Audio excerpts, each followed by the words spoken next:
माननीय काउंसिलर श्रीमती पंका पाल महाशय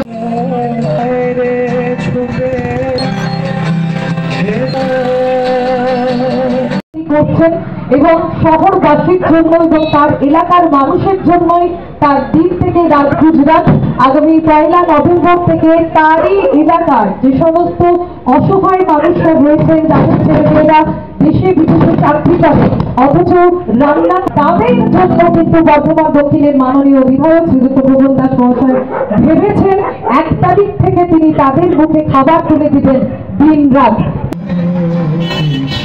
মানুষের সেবায় নিজের জীবন উৎসর্গ করেছেন তিনি বর্ধমান ঘোষ উত্তরীয় এবং পুষ্পস্তবক জবানি তুমি এই পুষ্পস্তবক তুলে দাও।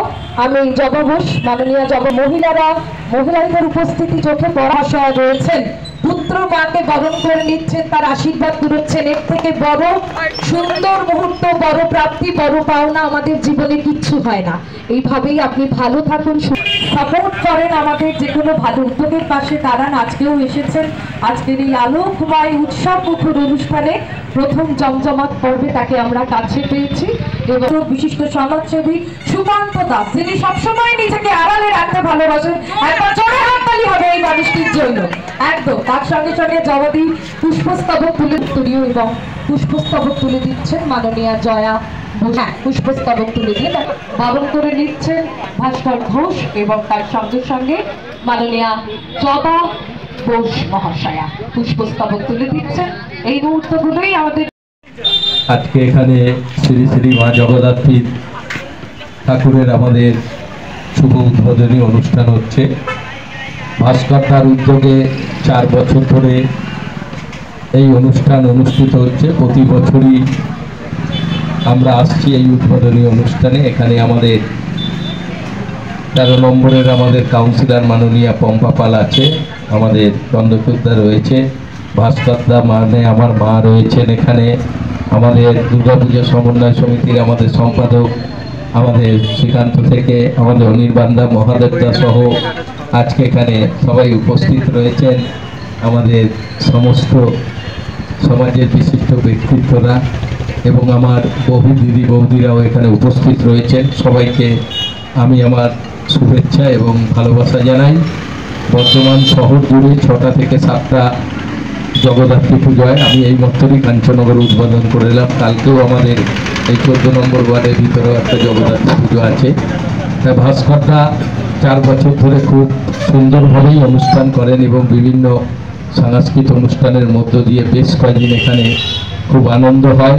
কারণ পুজো মানেই আনন্দ, পুজোতে তো আনন্দই করতে হবে। দুর্গা পুজো থেকে শুরু হচ্ছে, কাল ছট পুজো শেষ হয়েছে, আজকে বিভিন্ন জায়গায় কালকেও তাই বলতে ইচ্ছে করছে ওম দয়া রূপে দয়া বিশ্বর ভগবতী দুর্গে জগদ্ধাত্রী নমস্তুতে দক্ষিণের মাননীয় বিধায়ক শ্রীযুক্ত ভুবন দাস মহাশয় প্রদীপ দয়া দয়া আছে আমাদের কামনা। দাদা একটু দাঁড়ান। তুমি এসেছো হাতে শঙ্খ চক্র গান দিয়ে শিবপুরের মাননীয় বিধায়ক শ্রীযুক্ত ভুবন দাস মহাশয় আপনারা সকলেই জানেন যে তিনি কিন্তু অসহায় বৃদ্ধ শিল্পীদের আমরা আজকে এক ছাদের তলায় পেয়েছি বোধ করি আমি। কারণ ও গোটা বর্ধমান জুড়ে যেভাবে কাজ করছে এটা সত্যি গর্বের বিষয়। উনি বয়সে একটি মেয়ে এত ভালো সঞ্চালন করে আমি দেখে অভিভূত। খুব বড় বড় আবার চলে গেল নাকি এবার বরণ করে নেব। ঠিক আছে সুদীপা এইভাবে আমাদের সঙ্গে থাকবে। দুটো করে দাও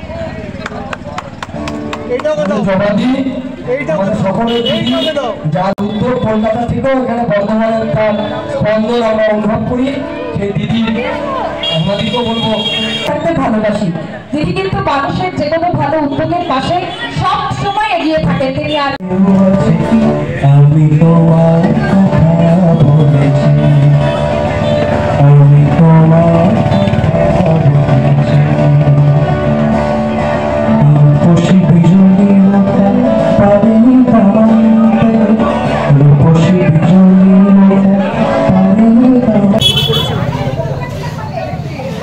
তখন ভেবেছিলাম যে পাড়াতে যেহেতু জগদ্ধাত্রী পুজো হয় না, সবাইকে মিলে একটা পুজো করা হোক, সেটা চাঁদা তুলে না আমার চেষ্টায় যদি হয়।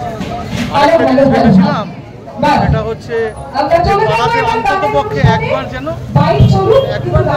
সবাই মিলে আনন্দ করতে পারি, 3 দিন 4 দিন পাড়ার সবাই মিলে।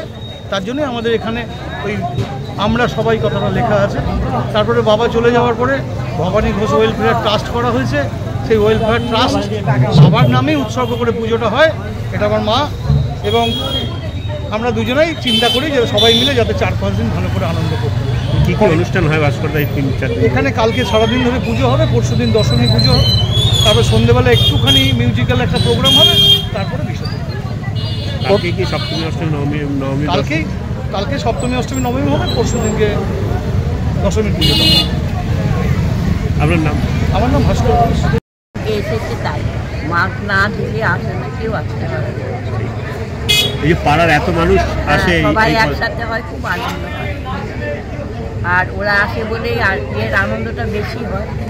বউরা মেয়েরা সবাই আসে। আর এই 3 দিন ধরে খুব উৎসব ভালো হচ্ছে। এবার 4 বছর হলো। এখন জানি না আমি আসতে বছর থাকতে পারবো।